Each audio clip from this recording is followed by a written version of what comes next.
Boa noite, Luana. Boa noite, Brenda. Boa Boa noite. noite, Gabriel. São as pessoas que eu estou vendo aqui que estão online, pessoal. Vou combinar com você, gente. A gente vai ir para a nossa segunda aula, né? Referente à disciplina de gestão da qualidade. E aí eu vou pedir para vocês para a gente fazer da mesma forma com a aula anterior, tá? Vocês podem abrir o microfone caso tenha alguma pergunta, alguma dúvida com relação à aula, tá bom? Se alguém quiser também abrir a câmera, não tem problema não. É, vocês conseguiram fazer? Alguém já fez os exercícios? Os slides ajudaram? Ou vocês acham que não precisa de mandar slide? Como que foi, pessoal? Brenda, Gabriel, alguém recebeu os slides? Já tentou fazer os exercícios? Eu já recebi, só que não tentei fazer os exercícios, não. Não, sem problema. Aí, Brenda, você faz o seguinte: quando você fizer os exercícios, aí você me fala se está ajudando a realizar os exercícios, ou se vocês acham que não precisa, vocês vão me falando para que eu possa me orientar melhor aí nesse auxílio a vocês, tá bom? Tá bom. Aí, pessoal, O, oi. o slide, o exercício tá no portal? Oi, não entendi. O exercício está no portal? Não, isso, desculpa, o exercício está no portal mesmo, Gabriel. Ele está dentro da plataforma do EAD, tá? São os exercícios que vocês vão executando conforme vocês vão cumprindo as etapas. Aí eu mandei alguns slides, dá para vocês resolverem alguns exercícios da etapa 1 e hoje a gente fecha a etapa 1, tá? Hoje a gente vai ver aí as ferramentas da qualidade. Eu vou disponibilizando os exercícios, o link, tudo dentro do grupo de vocês, de cada um das turmas de vocês, tá bom? Seguinte, pessoal, eu vou pedir para que vocês me encaminhem as dúvidas ou qualquer tipo de dúvida referente à disciplina ou sobre o EAD dentro dos grupos, porque a gente, né, recebeu uma orientação aí do grau para que a gente atenda vocês dentro dos grupos. Então, é assim, é até uma forma de ter uma medição aí de como que os alunos estão tirando dúvidas e tal, para a coordenação ver aí o trabalho da gente dentro dos grupos. Porque às vezes as pessoas me mandam no privado e aí, às vezes a coordenação acha que o grupo não está movimentando ou que os alunos não estão encaminhando dúvidas e não é bem assim, tá? Só para a gente ter um controle e também porque a Érica e a Sara, elas estão dentro desse grupo e elas conseguem me ajudar a auxiliar vocês aí, respondendo as questões, porque eu estou com muitas turmas e às vezes eu não consigo olhar no privado, porque eu tenho hoje 600 e acho 600 e poucos alunos. Eu falei com vocês na última live que eu estava com 10 turmas, hoje eu peguei mais 6. Então é muita gente, tá bom? Vamos começar aí com a disciplina, né, com a segunda live. Hoje a gente vai falar um pouquinho sobre as ferramentas da qualidade, tá? Na última live a gente terminou falando um pouquinho sobre essas ferramentas, né? Falando aí que o Ishikawa, ele foi responsável por implementar, né, essas ferramentas, a prática dessas ferramentas dentro das empresas. E hoje a gente vai ver um pouquinho sobre elas, tá? Então vamos lá. Ah, só mais uma coisa, pessoal. Se acontecer igual na última live, que cair a conexão, aí eu vou mandar o link para vocês dentro dos grupos, tá? Vocês só aguardem um minutinho que eu encaminho o link para a gente continuar. Então, pessoal, essas ferramentas de controle da qualidade, elas são instrumentos utilizados para identificar as ações de controle dos processos e promover daí a melhoria contínua da qualidade, a melhoria desses processos, tá? Essas ferramentas, elas auxiliam aí a estabelecer prioridade nas tomadas de decisões, tá? Vou falar para vocês sobre uma por uma, cada uma delas.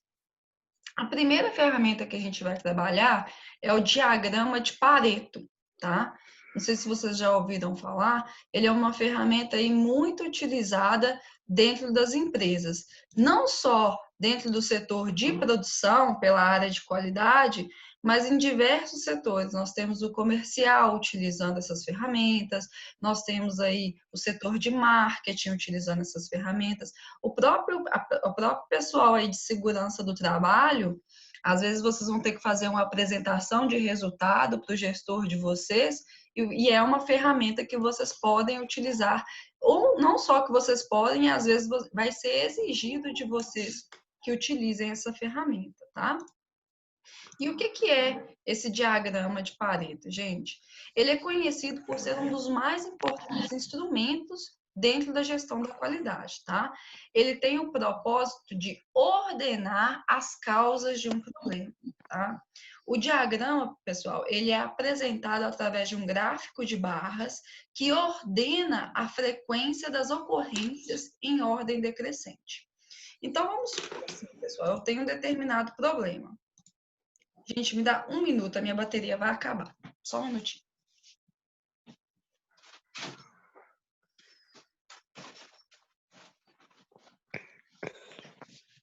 Deixa eu só colocar aqui para a bateria não acabar.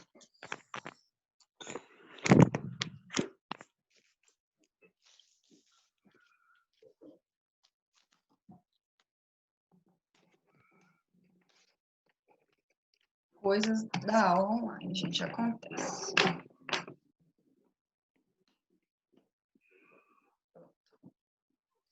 Então, pessoal, a gente tem aí o diagrama de Pareto, que vem aí para... Como que ele é feito? A gente vai apresentado através de um gráfico de barras e ele vai ordenar a frequência das ocorrências de um problema, tá?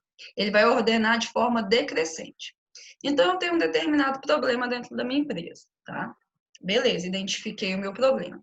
Eu vou fazer o quê, gente? Eu vou identificar quais as causas que originam esse problema, que nutrem esse problema, que fazem com que esse problema aconteça. Vamos supor, eu tenho um problema, eu estou desempregada.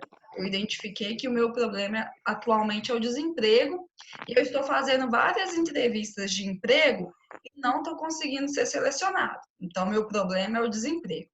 Quais são as causas que dão origem, que nutrem, que fazem com que esse problema aconteça? Ah, eu identifiquei que toda vez que eu vou fazer uma entrevista de emprego, o feedback que as recrutadoras me passam é que eu não tenho formação técnica. Outro feedback que eu escuto muito é que, vamos supor, eu não tenho experiência. Outra coisa que eu escuto muito é que, vamos colocar, eu moro longe, me falam também que eu não vou ser contratado porque eu não tenho fácil acesso à empresa. E aí eu vou listar quais são as causas que fazem com que eu persista nesse problema, que é o desemprego. Quais são as causas que dão origem a esse problema, que nutrem, que fazem com que ele aconteça. Beleza. Identifiquei quais as causas? Ok. O que eu vou fazer, gente? Eu vou classificar essas causas em ordem decrescente. Eu vou colocar elas daquela causa que mais impacta para aquele meu problema acontecer, para aquela que menos impacta. Então, eu vou colocar lá. Vamos supor que eu fiz 20 entrevistas de emprego, pessoal. E dessas 20 entrevistas que eu não fui selecionada, eu vou colocar o seguinte: em 15 delas, a recrutadora me falou que eu não fui selecionado porque eu não tenho aí capacidade técnica. Nas outras 3, em 3 delas, a recrutadora me falou que eu não fui selecionado porque eu não tenho experiência, tá? E aí eu vou listando. Qual é a causa que mais me impacta? Ah, não, aquela que eu tive mais retorno foi que eu não tenho capacidade técnica. Então, ela é o meu primeiro lugar aí em causa que mais impacta. E aí eu tenho a classificação em ordem decrescente. Fechem o microfone para mim e deixem aberto só no momento de fazer pergunta, senão traz ruído para a live e fica ruim depois. E aí, pessoal, beleza, eu Então, eu identifiquei o meu problema, que é estar desempregado, eu identifiquei as causas que originam esses problemas e coloquei elas em forma decrescente, daquela que mais traz impacto para aquela que menos traz impacto. O que o diagrama de Pareto me fala, gente? Dentro dessas causas, eu não preciso trabalhar todas elas, eu não preciso eliminar todas as causas, porque isso me dá muito trabalho. É muito difícil eu trabalhar todas as causas ao mesmo tempo, tá? Então, eu vou focar em 20% das causas que eu diagnostiquei. Então, se eu, vamos supor, eu identifiquei que são 5 fatores que me levam a ter um problema, eu vou trabalhar só 20%, tá? Então, aí eu vou trabalhar mais ou menos 2 fatores, tá? Quais são esses 2 fatores que eu vou trabalhar? Os fatores principais. E o diagrama de Pareto me fala o seguinte: se eu conseguir resolver 20% das minhas causas, eu vou eliminar 80% do meu problema. Por quê, gente? Porque essas são as causas que mais trazem impacto para mim. Porque elas são as causas que fazem com que aquele principais, né? Que fazem com que aquele problema seja originado, que eu mantenha aquele problema. Então, vamos supor, se nessas 4, se independente da quantidade que seja, eu trabalhar 20% delas, eu vou eliminar aí 80% do meu problema central e aí eu vou conseguir trabalhar melhor. Vocês conseguiram entender? Oh, podem falar. Ou tem alguma parte que vocês querem que repita? Conseguiu, Brenda? Jorge, conseguiu? Preciso de um retorno de vocês se vocês não tiverem conseguindo entender. Então, ó, diagrama de Pareto, pessoal. Eu vou trabalhar 20% aí dos meus procedimentos para conseguir alcançar 80% do meu problema, tá? Essa é a fase principal, é a regra do 80-20. Vocês vão ver muito dentro das empresas. O pessoal aí de administração trabalha muito com isso em todos os setores. Quando vocês forem fazer a apresentação de resultado, principalmente, vocês vão ter que utilizar essas ferramentas para ir apresentar o resultado para o cliente ou então para o gestor de vocês, tá? Então, a gente trabalha aí com a regra dos 80-20. O princípio compreende que 80% do meu problema são ocasionados por 20% dos meus procedimentos, onde os esforços de melhoria devem focar em quem, gente? Nesses 20%, no intuito de chegar à raiz do meu problema, ok? Esse é o diagrama de Pareto.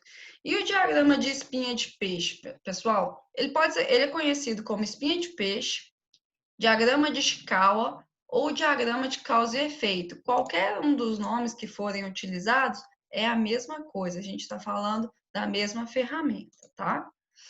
O diagrama de espinha de peixe, gente, é uma ferramenta básica de análise de processo. Se lá dentro do Pareto, pessoal, eu fiz o quê? Identifiquei o meu problema, identifiquei as causas e identifiquei quais as principais causas que eu vou trabalhar para eliminar grande parte do meu problema. Foi isso? Se no Pareto eu faço isso, na espinha de peixe, gente, eu pego essas causas que eu identifiquei para poder trabalhar, ó, essas aqui são as principais. E eu vou analisar mais profundamente essas causas, tá? Eu vou aí, ó, por exemplo, se eu levantei que uma das causas que geram, das minhas principais causas que geram o meu problema foi eu não ter capacidade técnica, por isso que eu não consigo ser selecionado para entrevista de emprego, aí eu vou dentro da causa capacidade técnica, vou falar assim, o que é exatamente essa causa de capacidade técnica? Ah, é porque eu não tenho ainda a formação de um curso técnico, eu não sou bilíngue, eu não, às vezes eu não tenho um ensino médio formado ainda, então eu vou o quê? Eu vou destrinchar o que é aquela causa. Isso é feito dentro do diagrama de espinha de peixe, tá? Ele visa aí ilustrar a relação entre um determinado problema e todas as possíveis causas que pode estar contribuindo para que esse problema aconteça. Eu vou trazer aqui para vocês um slide para que vocês possam visualizar esse diagrama de espinha de peixe. Só um minutinho.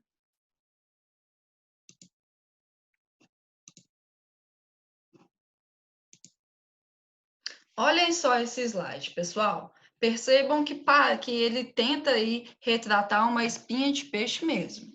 Aqui, ó, na cabecinha, onde seria a cabeça do peixe, nós temos o quê, gente? O problema, tá? Esse diagrama, igual eu falei para vocês, ele também é conhecido como diagrama de causa e efeito. O efeito seria o meu problema, é a mesma coisa. O efeito quer dizer do problema. Então, olha só, qual que é o problema que a gente identificou aqui, ó? Produto com defeito. Então, eu tenho um determinado problema com produto com defeito. E quais são as causas que fazem com que esse problema aconteça? Aí ele identificou aqui, ó, uma causa que ele deu o nome de pessoal, poderia ser funcionários. Ok, então, uma das causas que você identificou que originam um problema de produto com defeito são os seus funcionários, é o seu pessoal. Mas como assim? Me fala um pouco mais sobre essa causa. Aí ele falou assim, ó, são os meus funcionários, por quê? Porque existe falta de treinamento e existe também conversas paralelas. Então, observe que, além de apontar a causa que gera o meu problema, ele vai destrinchar, ele vai me falar um pouco mais como essa causa acontece, tá? Esse aí é o diagrama de causa e efeito, espinha de peixe, diagrama de Chikawa.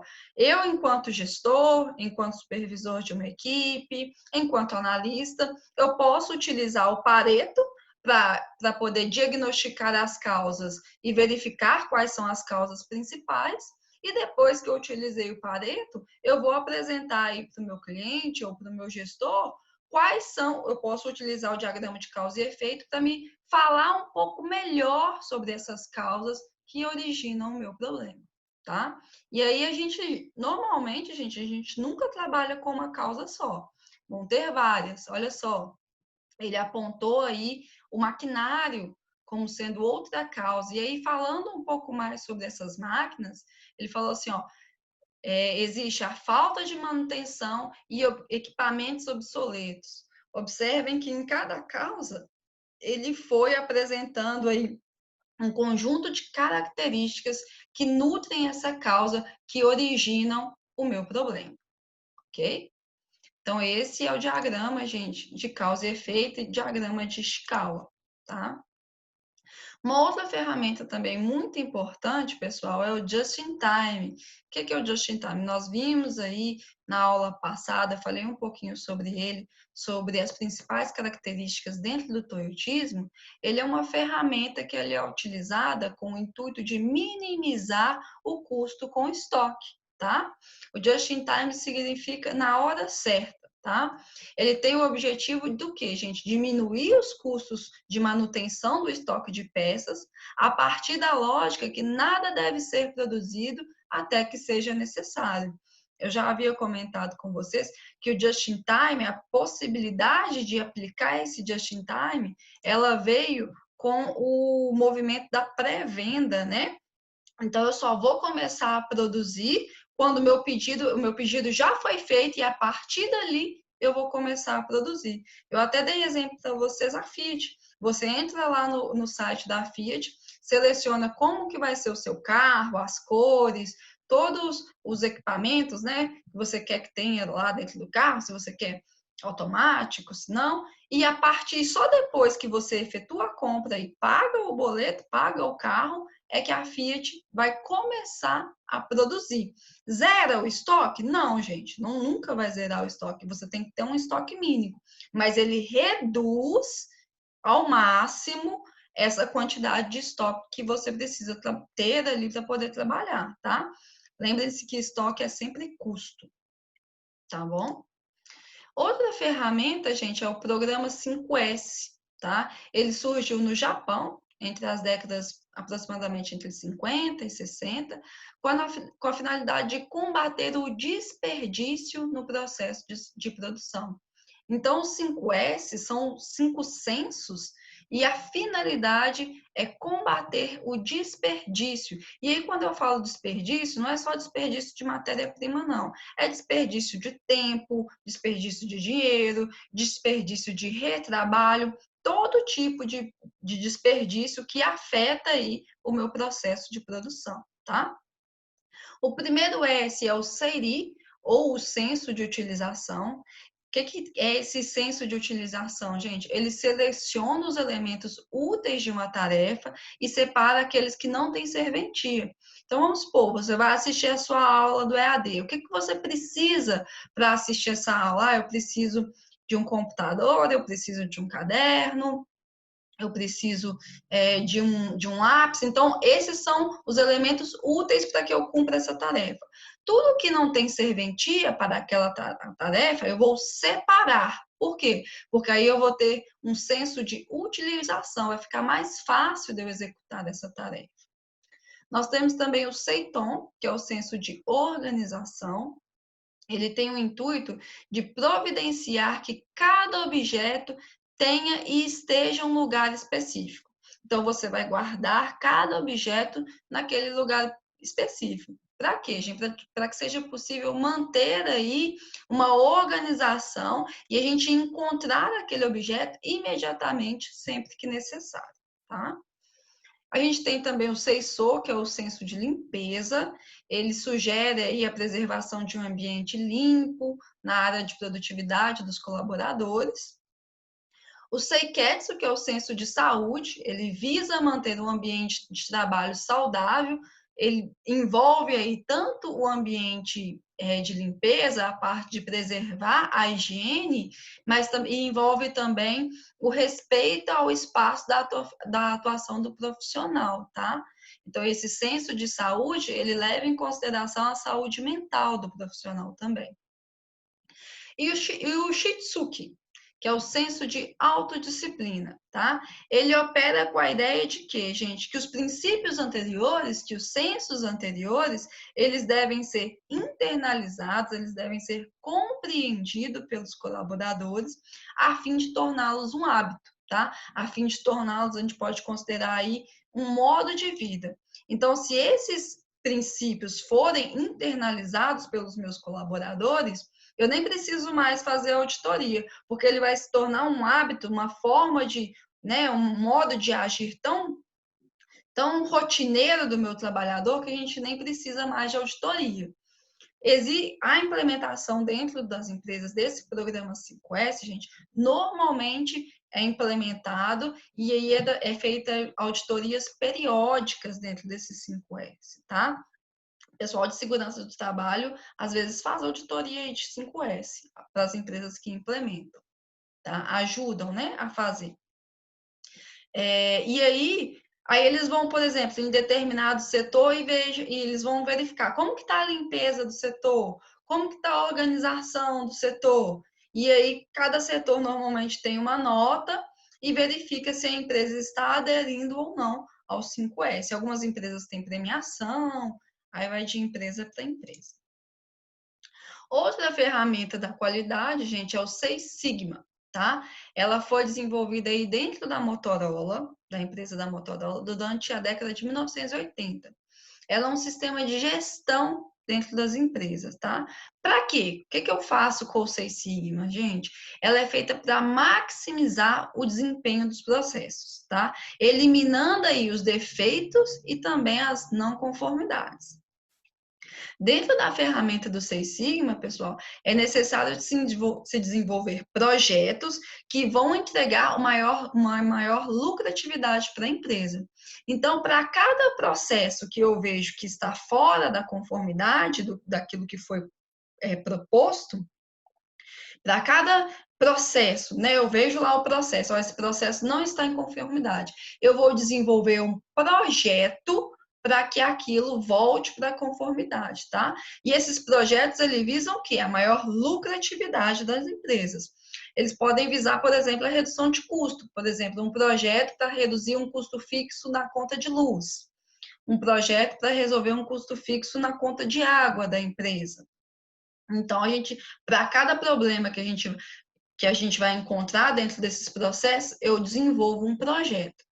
E observem que esses projetos desenvolvidos dentro do Seis Sigma, gente, são projetos que buscam melhorar processos já existentes, tá? Ele não vai desenvolver projeto para um processo novo, não. São processos que já existem e que estão fora da conformidade, ok? Bom, pessoal, o propósito desse método, desses Seis Sigmas, é produzir o quê? Mercadorias, serviços, dentro de um determinado padrão de qualidade, visando aí a eliminação de defeitos e a redução dos custos, tá? Essas são as principais ferramentas da qualidade, pessoal. São as ferramentas mais trabalhadas aí dentro da gestão da qualidade. Outro ponto que a gente vai trabalhar hoje é sobre a ferramenta do PDCA. O que é o PDCA? É o processo de melhoria contínua, tá? Antes de falar sobre o ciclo do PDCA, a gente vai entender um pouquinho de onde se deu a motivação para o surgimento dessa ferramenta, tá?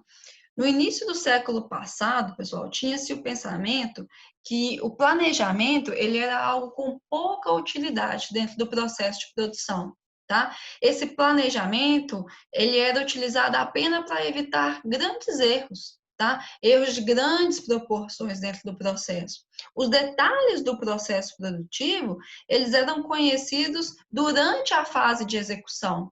Então, aquele detalhe que poderia dar certo ou não, eu só iria conhecer ele durante a fase de execução do meu processo. Não havia um planejamento prévio de todos os detalhes da minha produção, não, tá? Essa estratégia, né, de conhecer aí os detalhes já durante o processo, sem me planejar, ela gerava um resultado totalmente imprevisível, porque eu não sabia, não tinha me planejado para o que ia acontecer, tá? E aí a gente teve o crescimento da competitividade dentro das empresas, né?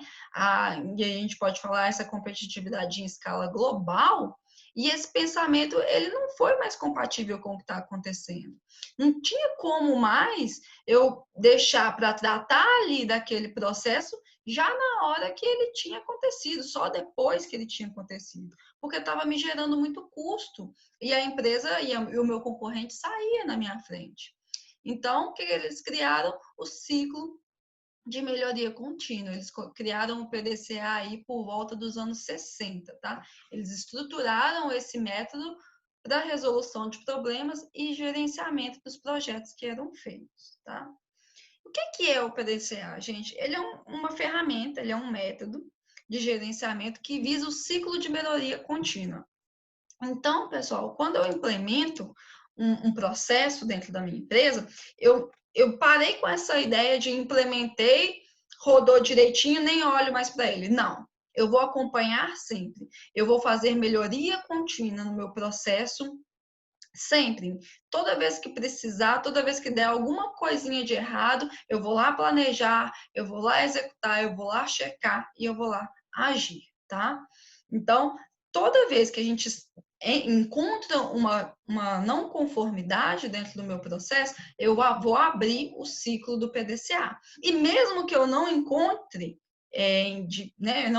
não seja uma coisa gritante, eu vou abrir o ciclo do PDCA para que eu veja o que eu posso melhorar dentro desse processo, para que eu possa também padronizar aí algumas atitudes dentro da minha empresa, tá? Ele é dividido em 4 etapas, gente. Então, são elas o plan, que é o planejar, o do, que é o fazer, o check, que é o verificar, e o action, que é agir, tá? Então, abrir o meu PDCA, vou abrir um processo de melhoria contínua para melhorar as vendas de determinado produto, ou então porque os meus clientes estão reclamando muito que esse tal produto aqui não está em conformidade. Ou então a gente vai abrir aí um PDCA, a gente vai fazer rodar o PDCA porque está ocorrendo muito acidente aí dentro da minha empresa. Como que eu vou melhorar isso? Ok? A gente pode utilizar essa ferramenta, tá? O que o PDCA ele proporcionou aí? O que ele proporciona efetivamente para as empresas, pessoal? Ele aumenta a competitividade, ele consegue ajudar a empresa com esse aumento de competitividade, porque com o PDCA os problemas eles são corrigidos de modo muito mais eficiente. E além dessas ações corretivas, a gente tem também o estímulo às ações de prevenção. Então, não vou só mais corrigir, eu também vou me prevenir. E também a gente tem um estímulo na melhoria do processo. Nós temos também, com o PDCA, a padronização dos resultados. Através desse ciclo de melhoria, a gente faz com que o problema não retorne e o desempenho ele seja estabilizado, tá? Então, a primeira fase do PDCA é o plan, que a gente vai planejar. Nessa fase aí, eu vou estabelecer os meus objetivos, eu vou estabelecer as minhas metas, que são as métricas que eu tenho para chegar nesse objetivo, e os métodos que eu tenho aí como necessários para gerar resultado, tá? Esses objetivos estabelecidos, gente, eles levam em consideração as necessidades levantadas pelo cliente e também as políticas de organização aí de cada empresa, tá? O planejamento ele vai ser subdividido em 5 etapas. Primeiro, eu vou localizar o problema. Sempre que um determinado processo não atingir o resultado esperado, é preciso localizar o problema. Então, eu tenho um processo aí de fabricação de determinado produto. Opa, não atingiu o resultado esperado, o produto final não está em conformidade com o que foi planejado, então deixa eu identificar onde que está ocorrendo o problema, tá? A gente vai estabelecer meta, que é traçar o objetivo a ser alcançado, a gente vai traçar as métricas, né, desse objetivo. Vai analisar a situação, que aí nessa parte de análise da situação vai ocorrer o levantamento dos dados para identificar todas as causas do meu problema, todas as causas que estão originando aquele problema. Vai ter a análise das causas. O que eu vou fazer? Levantei todas as causas e agora eu vou priorizar quais as causas primordiais daquele problema. E a gente vai elaborar também um plano de ação. A gente vai delegar aí as responsabilidades que cada pessoa vai ter dentro desse meu projeto. Observem que já no planejamento eu faço um escopo de todo o meu projeto, tá? A segunda etapa dentro do PDCA é o do, que é o fazer. A gente, já com um plano de ação em mãos, a gente vai fazer o quê, gente? A gente vai colocar todas essas tarefas em funcionamento. Eu não fiz o plano de ação, então eu vou executar as tarefas, tá? Nós vamos, dentro da etapa do do, realizar treinamentos para que as atividades elas sejam executadas de acordo com aquilo que foi planejado. Logo após vem a etapa do check, que é a etapa de verificar. E aí eu vou fazer o seguinte, eu não levantei indicadores, agora eu vou verificar se esses indicadores estão sendo alcançados, tá? Após a obtenção dos resultados, é necessário a gente o quê? Avaliar e comparar. Esses resultados obtidos, eles estão de acordo com aquilo que foi planejado? Tá? Esses resultados obtidos, eles devem estar obrigatoriamente coerentes com aquilo que foi planejado inicialmente. Dentro lá da fase de planejamento, eu não fiz o estabelecimento de metas? Os resultados que eu obtive, tá de acordo? Então, no cheque eu vou verificar. E, por fim, nós temos o action, que é agir. Nessa fase, pessoal, é onde as ações corretivas são tomadas, tá? Então, a gente vai avaliar cada etapa e aí a gente vai estipular aí as ações corretivas, tá?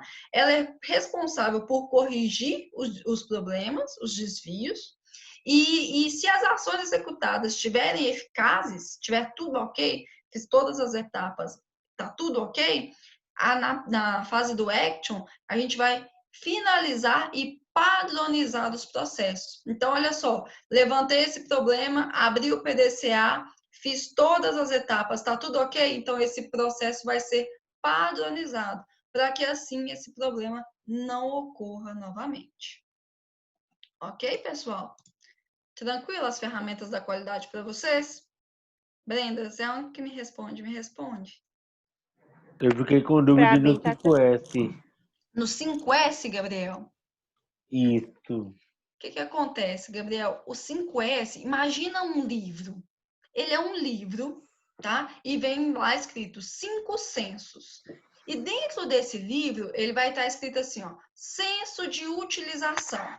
Para cumprir o senso de utilização, é necessário que você separe os objetos que são mais utilizados dentro de uma tarefa para aqueles objetos que são menos utilizados. Aí ele vai te dando características de todo esse senso de utilização. Dentro desse livro, chamado 5S, vai ter todos os sensos. Aí a empresa vai pegar esse livro, tá? E vai falar o seguinte: ó, eu vou aplicar o 5S aqui dentro da empresa. Ela vai explicar o processo do 5S para todos os funcionários. E, ó, gente, é assim que funciona. E aí, Gabriel, o que ela vai fazer? Ela vai fazer auditoria. Ela vai verificar se dentro das minhas áreas estão cumprindo o 5S. Vocês estão fazendo, pessoal? Vocês estão fazendo a organização? Vocês estão fazendo o senso de limpeza? O senso de saúde? Vocês estão cumprindo aí de acordo com o que a gente explicou, a finalidade que tem dentro do livro? E por que as empresas querem colocar esse programa aí? Ele tem a finalidade de combater o desperdício, porque o 5S está falando o seguinte: se você aplicar os meus censos, o funcionário ele vai ter uma capacidade maior para analisar a tarefa dele, para executar a tarefa dele. Então, você vai ter um desperdício de tempo menor. Você vai ter um desperdício aí, às vezes, menor com um funcionário saindo porque ele está desmotivado ou porque ele teve um problema psicológico, porque você tem aí o senso da autodisciplina, você tem o senso de saúde. É por isso que as empresas, elas empregam o 5S. É uma ferramenta para auxiliar na execução do trabalho, de ter um trabalho com menos desperdício. Tem um livro, gente, que chama Tempo é Dinheiro. Dentro das empresas, por exemplo, dentro da franquia do McDonald's, quando eles vão fazer um hambúrguer dentro da franquia, até o processo, eles avaliam o tempo que o operador gasta para levar a batata de um ponto para o outro, porque ele quer executar aquele processo no menor tempo possível, tá? Então, as empresas, elas enxergam o tempo como um bem, como um ativo muito valioso. E o 5S é um programa, uma ferramenta justamente que auxilia as empresas a eliminar o desperdício do tempo do meu funcionário. Se o seu funcionário tiver com a mesa organizada, ele vai gastar mais tempo procurando uma caneta para poder preencher o relatório. A gente pode achar que é bobagem, mas esse tempo que ele não gasta ao procurar a caneta, para a empresa é primordial, porque ele vai estar executando outras tarefas. Deu para entender, Gabriel? Gabriel? Consegui entender mais ou menos. Conseguiu entender? Pensem no 5S como um livro e ele vai ter todas as características desses censos. Eles vão aplicar aí nas empresas. Aí ele vai lá no setor de marketing e fala assim: deixa eu ver aqui como é que está o setor de marketing. Deixa eu ver se está tudo organizado dentro desse setor, como que as empresas estão com a saúde, como os funcionários, né, estão com a saúde, se está tudo ok. E aí eles vão estabelecendo, é claro, uma série de indicadores para que eles consigam acompanhar esses censos.